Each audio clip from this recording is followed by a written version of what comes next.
They are trying to set up Congressman Lindbergh Farias. A guy showed up saying that Lindbergh Farias staged the whole situation so that there will be suspicion of rape against Flávio Vaz. The then federal congressman Alfredo Gaspar, do you remember? A woman who, given her age, already has a daughter, which means that by her age, she would have had sexual relations with a child. Isn't that right? Who? Alfredo Gaspar, because of what happened, because of what took place. Then a guy showed up who went to testify before the National Congress Legislative Police, saying that it was all a setup by Lindbergh Farias, the congressman. Then the congressman goes public and says, who is this guy to be accusing me of all this? This guy took part in the January 8 events. He's a Bolsonaro supporter, affiliated with the party of the deputy vice of Flávio Bolsonaro from the PL. He's affiliated with the PL. He's a hardcore Bolsonaro supporter. So, from what everything indicates, it's a setup to try to frame Congressman Lindbergh Farias. Carlos Bolsonaro even made the post. Shall we take a look here, guys? It's this one, look, where Carlos Bolsonaro posted, if this is true, at the very least, the guy and all, trying to frame Congressman Lindbergh Farias, the man who revealed the scheme against Flávio's running mate, is a member of the PL.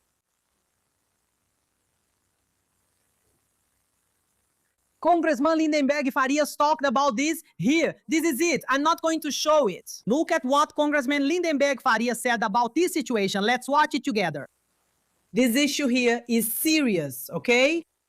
And the exposed Bolsonaro supporters, Eduardo Bolsonaro, Carlos Jorge, posted today the testimony of a person named Luis Antonio Lopes, who had come to testify to the legislative police. He said that the accusation against Flávio Bolsonaro's running mate, Alfredo Gaspar, of rape of a vulnerable person had been set up by me. Then they mentioned names, said that people were bought. But then we went to see who this Luis Antonio Lopez is. Look, check out this video. He says he's going to cut off Alexandre de Moraes' head and parade through the streets of Brasília. Ministro Alexandre de Moraes, don't take what I'm about to say as a threat, because it's not. it's a promise. Luis Antonio Mohamed Lopes, I'm going to cut off your head. I'm going to parade with it all over Brasília. Hook up. The tip of a crowbar. And what's more, this individual made dozens of videos against me with all kinds of accusations. He even said that the license plate of the car belonging to Adélio, who stabbed Jair Bolsonaro, was mine. Take a look. And I want to tell you the following. I am not afraid. Lindbergh Farias is the one who hired Adélio Bispo. I have all the evidence. He also said that Gleison and I were hiding in the Supreme Federal Court on January 8th, that all of that was a trap for them. Our story about our trip to Brasília, right? On January 8, 2023. He said, look, run. That woman, isn't she Glazer Hoffman? I said, my God, she looks just like her. I said, but it's strange. Strange. She went in there through the side, right there by the Supreme Federal Court. The Supreme Federal Court, okay? I say, very strange. I already got closer and told her to go call her when Starlene turned to me and said, hey, stop right there. I just saw Lindbergh Farias too. He's back there. You know, we realized it was a trap. It was all set up by those Bolsonaro supporting scoundrels.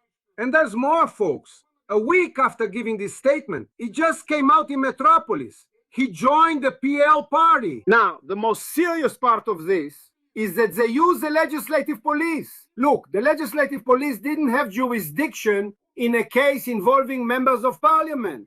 It has to be the Supreme Court, federal police. They take statements like this. I want explanations about it. How does the chamber send this statement to the Supreme Federal Court?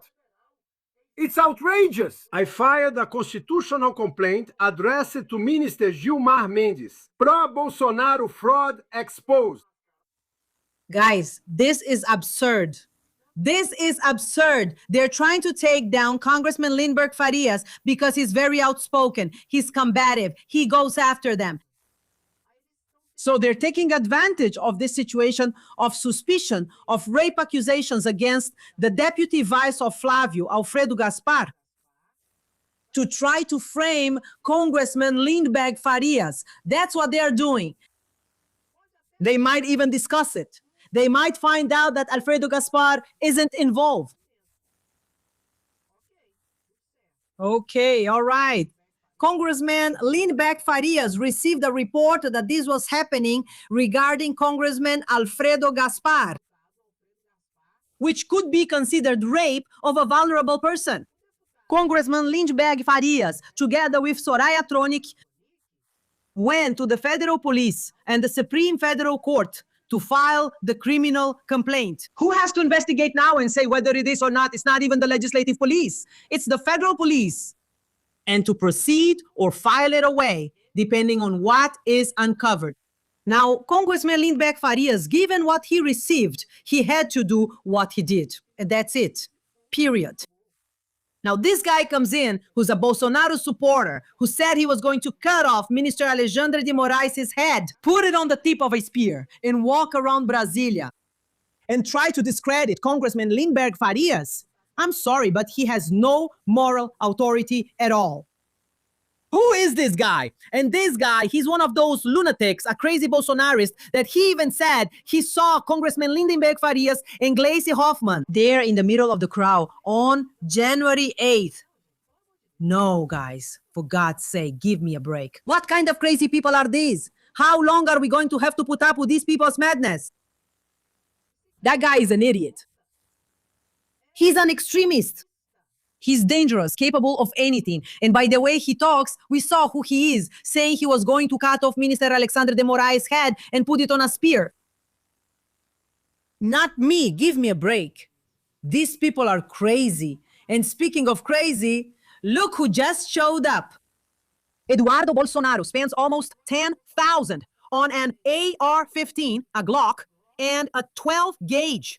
And talks about forming militias. Eduardo Bolsonaro shows off an AR-15, a Glock, and a 12 gauge, all bought in the United States. In the price comparison, the amounts mentioned reach almost $10,000. And the former congressman attributes to the Second Amendment the right to form militias to overthrow dictators. The question that won't go away: where does the money come from? No, because he doesn't have a job, guys. He was a federal congressman here. He's always been a politician. He's always been a politician. He doesn't have a job in the United States. He doesn't have a formal job. Who's paying? Who's paying the bill? Because I think this was more than $10,000. He bought 3 guns, a 12 gauge, an AR-15, and a Glock. He doesn't even have money to pay for the apartment here in Brazil, which was put up for auction here in Brazil. Who is paying for all this nonsense here? Because here's the thing, all his accounts are frozen. Is he paying with cash or what? Money from where? So I have to remind you, right? Daniel Borcaro transferred 61 million for that idiot Bolsonaro's movie, who says it was for the movie. And to this day, no one has accounted for it. And the money went to a fund in Texas where Eduardo Bolsonaro lives in a $6 million mansion. And the fund, the one managing it, is Eduardo Bolsonaro's lawyer, who received the stolen money from Daniel Borcaro. I'll ask again, who is paying this bill here? That's the question people want answered, Eduardo Bolsonaro. Because in Texas, carrying firearms and all that is allowed. Everyone knows that. They're in the United States. They have a different culture, a different way of life, and that's it, period. Now here we want to know who is paying the bill. Who is paying and bankrolling you? The money that was meant for the movie and ended up in your lawyer's account? Let's watch the video here. Pay attention. No, I'm not going to play the video. No. No, I won't. That's it. Otherwise, it could be a trap for me too, so I'm not going to play it. No. But he says that, you know? Oh. And says the following. Who? In the United States, they even let people buy guns so they can form militias to overthrow a dictatorial government. So come here and try to overthrow it then. You say that Brazil is a dictatorship. Come to Brazil. What are you doing there in the United States? Come here. You're just like a dog, right? You keep barking from far away, but when you get close, you back down, you run away. But your time will come, Eduardo Bananinha. Your time will come. Your case is wrapping up here in Brazil. Soon you will be on the Interpol list. On Interpol's red list. You won't be able to leave the United States or you'll be arrested. And you know that, right? And what do I think? I think it's not enough. And I think it's taking too long too. But your time will come. Put this up. Eduardo Bananinha, traitor to the country. And he's all desperate, isn't he? He's completely desperate. Because he sees that Flávio Bolsonaro is going downhill and hasn't found an alliance, hasn't found anyone to stand with him, right? But thanks to you two, right? With the whole issue of the big tariff hike, with this whole situation, who is going to stand with him? Even Tarcísio. Even Tarcísio said in the debate that he's against the big tariff hike. Did you, Bolsonaristas, go after it? Tarcísio put on the Trump hat. Now, a lot of people put on the Trump hat, right, Romeo Zema? They're saying they're against the big tariff hike. I think the Bolsonaros, that's why you didn't want to ally with Flávio Bolsonaro. It's also because of the tariff hike issue, which is especially harming those you represent, which is the barons and the Brazilian elite who are being harmed by the tariff hike, which the Bolsonaro clan, they're organized and devised together with the government, Mrs. Estranqueira. And you know that if you allied yourselves with Flávio Bolsonaro, you would lose your bases and votes for state representatives, federal representatives, senators, and for the state governments. Tell the truth. You think we're fools, right? No, not here. Here, you don't pull the wool over our eyes, no. Go ahead, hit the like button and put it, Lula, 4-time champion, maybe even. In the first round, you can cry cattle herd, and Trump fled Turkey hiding in a truck after Iran's threat. Look here, guys. Trump ran away from Turkey. He went all the way to Turkey thinking he was the big shot. Then when Iran found out he was in Turkey, they said like this, "Get out of there or we'll drop a bomb on your head." So he just took off and look, he ran away and escaped in a hurry. You're afraid of bombs, right? That's it. Anyone with sense is afraid of bombs and afraid of gunfire. Those who don't have any sense think they're immune, right? The Bolsonaristas keep asking for intervention from foreign governments. The bomb that falls on my head falls on yours too, dummy. It's unbelievable, I swear. Ineligible. The court orders Garotinho to serve a sentence that should keep him out of the elections. The judge ordered the suspension of the former governor's political rights for 8 years after the Supreme Court decision. Yeah, this one is looking just like Dallagnol, right? He wants to be a candidate, but he's still ineligible. There's just no way, right, guys? There's just no way. There's still an appeal, but most likely he won't make it. If he does, the electoral justice system has literally become a total farce. Meanwhile, the Director General of the Federal Police goes on vacation in the middle of the crisis with André Mendonça. The conflict involves orders from Mendonça related to the investigations of the so-called INSS scandal. The minister ordered the federal police to send all the raw material obtained in the investigations to his office. Among those under investigation is Fag Luiz, known as Lulinha, the eldest son of President Lula. The federal police argue that the order interferes with the autonomy of the officers and those responsible for the investigation. This has never happened before. Not even Alexandre de Moraes did this. Look, From what I understand, this is interference.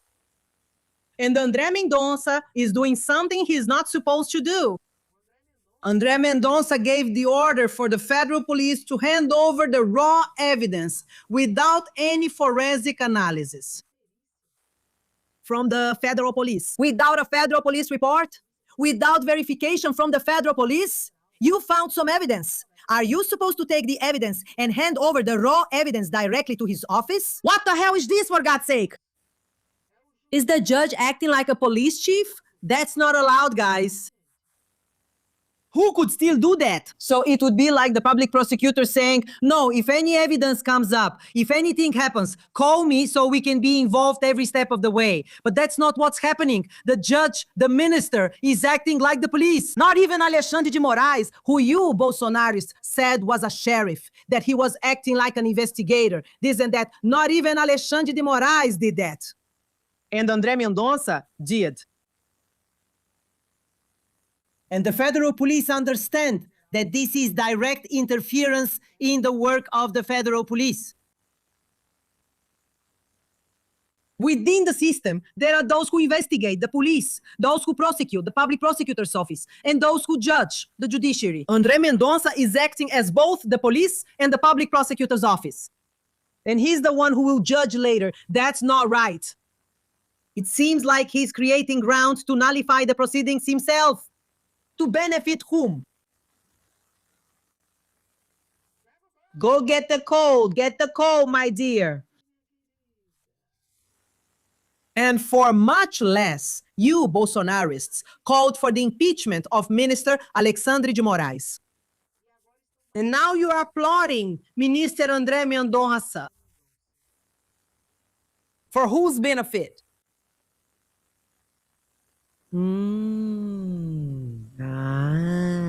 Don't let me talk by myself. Don't leave me talking alone. Put it up there and answer these questions, please. As for me, what would I put? Out with André Mendonça. So because of that, the general director of the federal police, André Rodrigues, went on vacation to try to calm things down, especially because the federal police went after the attorney general's office, whose chief is Jorge Messias, who is evangelical and a friend of André Mendonça. And Jorge Messias from the attorney general's office said he will not take action against André Mendonça. Then they had a little meeting, all scared, and said everything was settled. Is it really settled?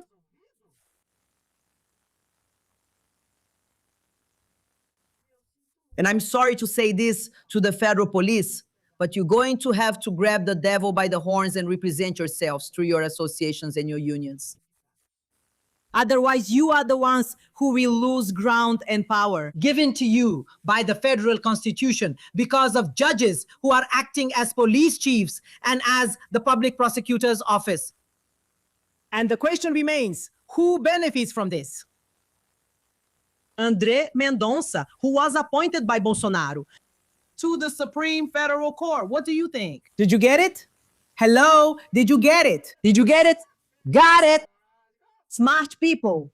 Moro restricts social media after being called a coward in a debate in Paraná. The criticism led Moro to restrict comments on his Instagram post, in which he had previously announced his absence from the debate. Before shutting it down, the post already had more than 1,000 comments. Most of them criticized the senator's attitude. The senator confirmed his presence at the debate there in the state of Paraná, where he is running for governor. And he simply didn't show up at the debate. Then people started attacking him on his social media. Wow, he ran away, coward, weakling, fool. Hey, Sérgio Moro, why didn't you go? Okay, are you scared? Bum, bum, bum. They went after him hard. Then he went and blocked the comments. You know why he didn't go? Because he was going to get such a big beating there. That's why he didn't go. What is Sérgio Moro going to explain?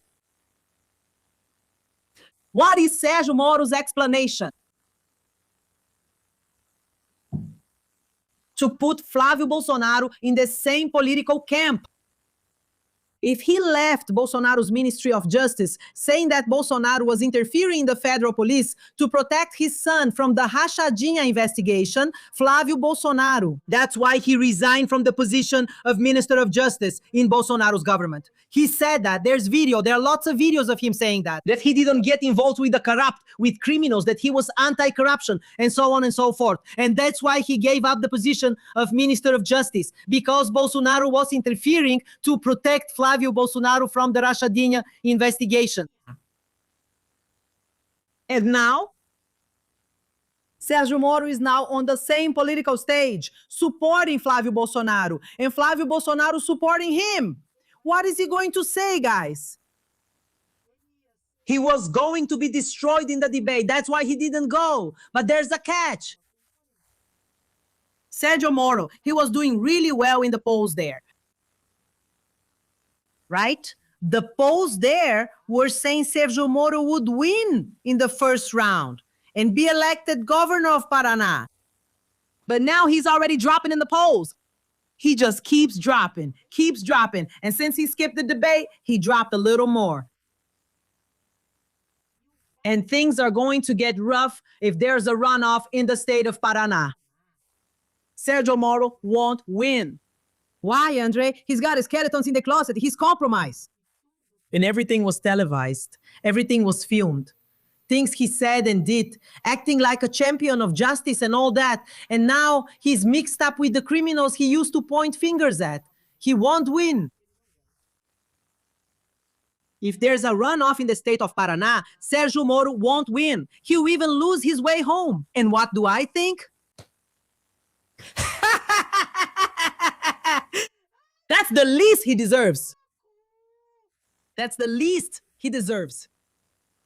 Centro, come here. Check this for me. Centro, check for me if Sérgio Moro is going to finish his term now. Or does he have... He has 4 more years, right? Yeah, he's attached to that. It's because he has 4 more years. If he loses the government of the state of Paraná, he still remains a senator.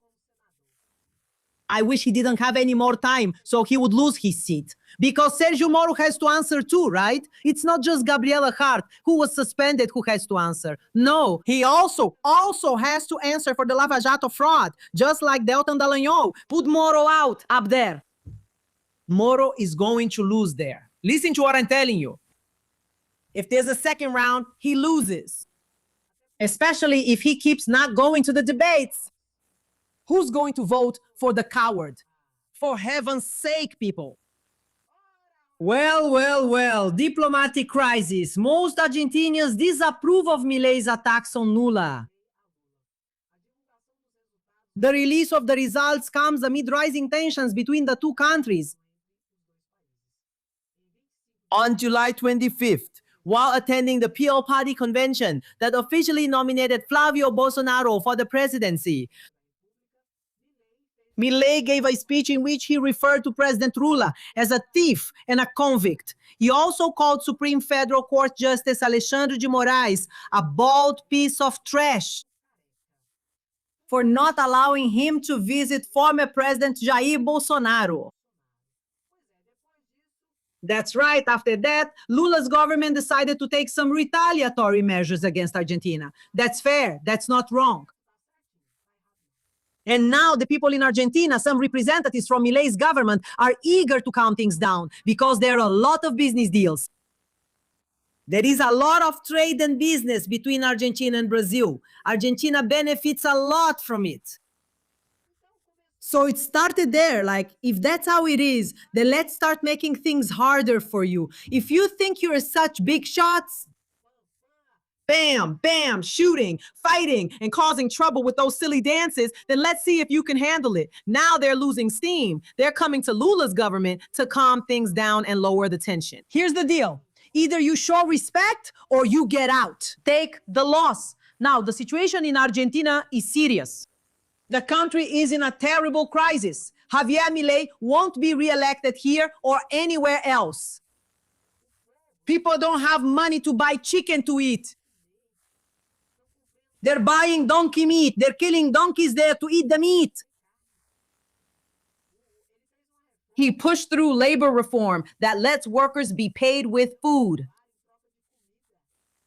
Guys, what is this? Are we back to the time of servants? Of people who work in exchange for a bed and food? That's right. So, Javier Milei is a disaster. And you know what I think? Serves him right. Why? Because this whole situation ends up giving more votes to Lula. Just like the situation with Donald Tranqueira, this whole situation ends up giving more votes to Lula. Because Flávio Bolsonaro, he can choose allies because nobody wants him. So whoever gets close to him, he clings to them. Javier Milei is costing Flávio votes today. Donald Tranqueira, with these attacks on our sovereignty, is costing Flávio votes and helping Lula. That's why I say that's the least of it. I really mean that. Because the Brazilian people can be whatever they want. Right, left, center, it's all fine. What is political pluralism? Is the foundation of the Federative Republic of Brazil. That's in the federal constitution, and that's all fine. But being an idiot and a traitor to the country, nobody accepts that. Or at least the majority of the Brazilian population doesn't accept that. That's it, guys. You can be whatever you want, but conspiring and sabotaging your land, your nation, your people, your territory, your sovereignty, that's just stupidity. That's what a traitor to the country does. And nobody likes that. Except for some Bolsonaro supporters. Not even all of them. Some Bolsonaro supporters like that. Right, Flávio? Right, Eduardo Bolsonaro? Right, Nicolas Ferreira? Because Tarcísio says he doesn't like it. He says he won't wear Donald Tranqueira's hat anymore. Zema also says he doesn't like it, that it's bad, and that he won't wear the hat either. Donald Tranqueira's cap like they wore last year. Oh, it's one shot in the foot after another. Let me tell you something, okay? Jesus. That's why. Take this opportunity. So I won't be talking to myself. And so I won't be talking to myself. And type Lula Tetra there, please, if you would. Can you do that? Now, what did I do to you? You don't like the live stream? Hit that like button on the live stream, give it a thumbs up, and it's very bare. Everything's very bare. Good. Today is all about fun. Hakim says that the judiciary exists to serve, not to be served. The public authorities, including the justice system, exist to serve and not to be served. Public trust never comes from silence. No institution from any branch of government should consider itself immune to any form of external oversight. Those who demand transparency must also practice it. He said this here as part of a measure he is adopting to regulate the issue of judiciary salaries in Brazil. To put an end, once and for all, to the excessive salaries of the judiciary in Brazil. This is very important, right, guys? Now, of course, we can't forget. And the one who brought up this issue was Flávio Dino. Flávio Dino is a standout figure today in the Supreme Federal Court, who had the courage to stick his hand in a hornet's nest when it comes to super salaries generated. When it comes to it, learn to be, and when it comes to that as well. The issue of punishment, which was actually a reward, which was compulsory retirement. The judge would misbehave, commit a crime. Instead of being dismissed in the public interest, his punishment, which was actually a reward, was compulsory retirement. Flávio Dino grabbed the devil by the horns and took on these issues head on. He faced it and started to make changes, both the issue of super salaries and the issue of compulsory retirement, as well as the issue of parliamentary amendments. We are seeing interference from the legislative branch in the executive branch. The legislative branch is appropriating part of the budget, even though the legislative branch does not have the executive authority to manage it. This is a very serious mistake, whether we like it or not. Lula will have to face it. And you can be sure, I hadn't told you this before, but this is the first time I'm saying it. You can be sure that Lula, if re-elected, he will file a direct action of unconstitutionality against these kinds of situations where Parliament is usurping the executive's powers, taking money away from those who need it to manage, which is the executive, through uncontrolled amendments. So, Andre, why didn't Lula file it now? Because of the election. I'm not gonna lie. If he's re-elected, he'll solve this situation together with the Federal Supreme Court. The Federal Supreme Court will put an end to the free-for-all of parliamentary amendments that go here, go there, go here, go there, go here. More than 50 billion reais, where they don't even want to provide traceability, where they don't want us to even know where the money went. This is absurd. And I emphasize, the one who grabbed the devil by the horns was Flávio Dino. The one who should solve this is the parliament itself, which doesn't solve anything. They just keep dragging it out. But from the moment that Lula, through the Attorney General's office, files the direct action of unconstitutionality, the Supreme Court will solve this mess. In a little while, the President of the Republic won't have money to govern. And his main responsibility is to govern the country. It's just like your own home. To manage your home, what do you need? Money. You pay the water bill, electricity, internet, rent, or mortgage, right? Yes. The executive has to manage the entire government apparatus. What does he need? The budget, the money to do that. If he doesn't do that, there's no way he can manage. How are you going to manage your house if you don't have money to pay for water, electricity, phone, or gas? How are you going to do it? You can't manage. And that's what the parliament is doing. They're taking away the executive power from the executive. And this can't go on. That's why Lula Teta will have to solve this problem. She'll have to grab the bull by the horns and solve this problem. Otherwise, Brazil will become unsustainable. And the theft of budget amendment funds will be everywhere, where they don't even want us to know where the money went. That's why Flávio Dino got into this fight.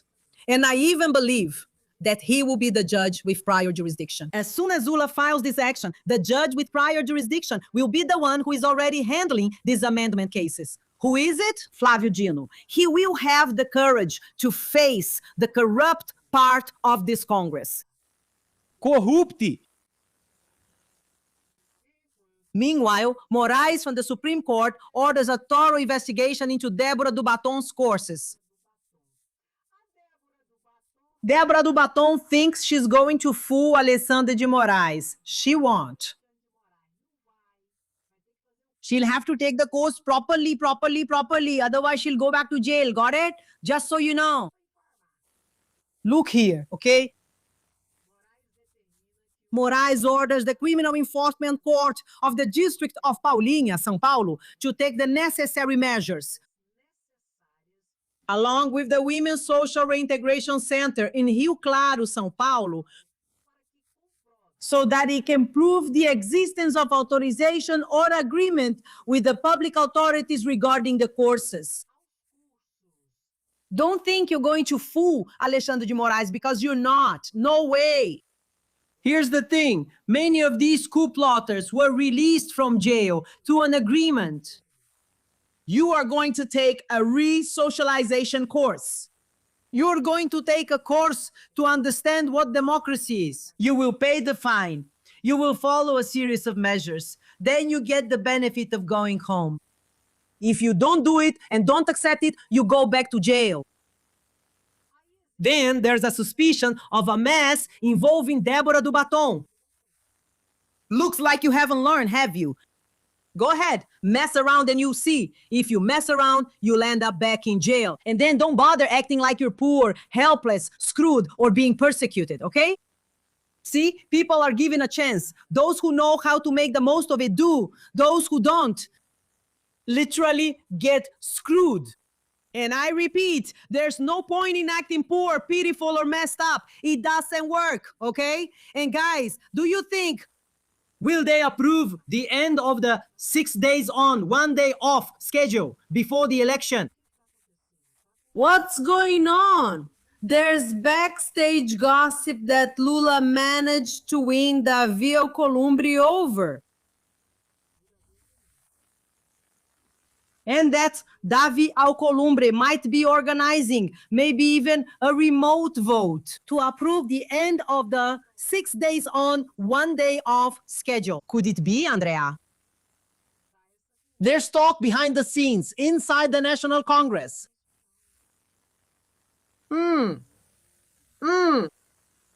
Look here, Congressman Rogério Correia. Look at what he said here.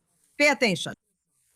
Go ahead and smash the like button, please. And now, heading to Brasilia, folks. End of the 6 on, 1 off work schedule and maintenance of emergency aid for those affected by virus crime in Brumadinho.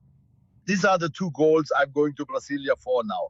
The first is to get Senator Alcolumbre, President of the National Congress, finally puts this issue on the agenda. This is so important for Brazilian workers. They should be able to work 5 days and rest for 2 without a pay cut and with a 40-hour work week.